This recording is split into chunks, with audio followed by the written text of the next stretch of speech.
एक शांत और सुंदर गांव था। उसी गांव में 3 अनोखे दोस्त रहते थे। एक चूहा, एक बिल्ली और एक कुत्ता। तीनों अलग-अलग स्वभाव के थे, पर उनकी दोस्ती इतनी गहरी थी कि गांव वाले उन्हें अटूट तिकड़ी कहते थे। चूहा छोटा, हंसमुख और बातूनी था। बिल्ली शांत, सुंदर और थोड़ी चतुर थी। कुत्ता मजबूत, बहादुर और सबसे ज्यादा वफादार था। हर दिन तीनों साथ खेलते, खेतों में दौड़ते और शाम को नदी किनारे बैठकर कहानियां सुनते। उनकी हंसी पूरे गांव में गूंजती रहती थी। चूहा अक्सर कहता, अगर दोस्त सच्चे हों तो दुनिया की कोई ताकत उन्हें अलग नहीं कर सकती। लेकिन बिल्ली के मन में एक गहरी परेशानी थी। वो चूहे को दोस्त मानती थी, पर कभी-कभी उसके अंदर का शिकारी स्वभाव जाग उठता था। वो इस बात से डरती थी कि कहीं एक दिन वो अपनी ही दोस्ती को चोट न पहुंचा दे। एक दिन मौसम अचानक बदल गया। काले बादल छा गए, बिजली कड़कने लगी और तेज हवा चलने लगी। तीनों एक बड़े पेड़ के नीचे जाकर खड़े हो गए। कुत्ता बोला, तुम दोनों यहीं लुकना, मैं सूखी टहनियां ले आता हूं ताकि हम आग जला सके।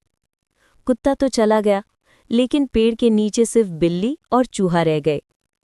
चूहा हमेशा की तरह खुश होकर बोला, बिल्ली, तुम मेरी सबसे प्यारी दोस्त हो, तुम्हारे बिना मेरा दिन अधूरा लगता है।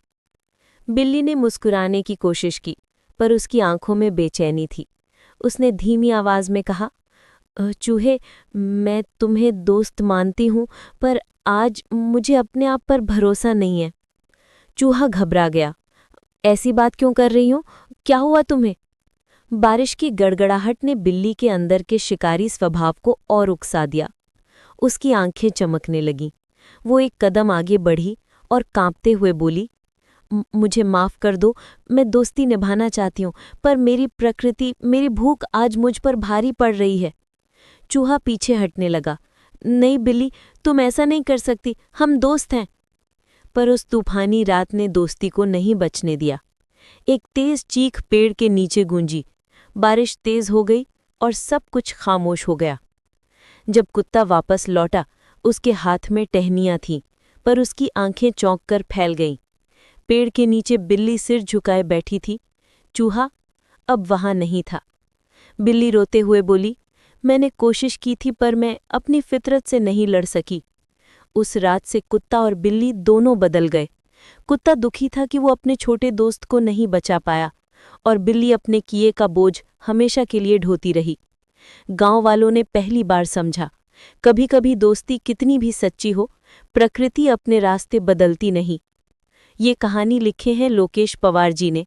प्लीज़ दोस्तों लाइक शेयर करें और कमेंट लिखकर बताएं कैसी लगी आपको ये कहानी, जिससे कि आपको ऐसी ही और कहानी देखने को मिले।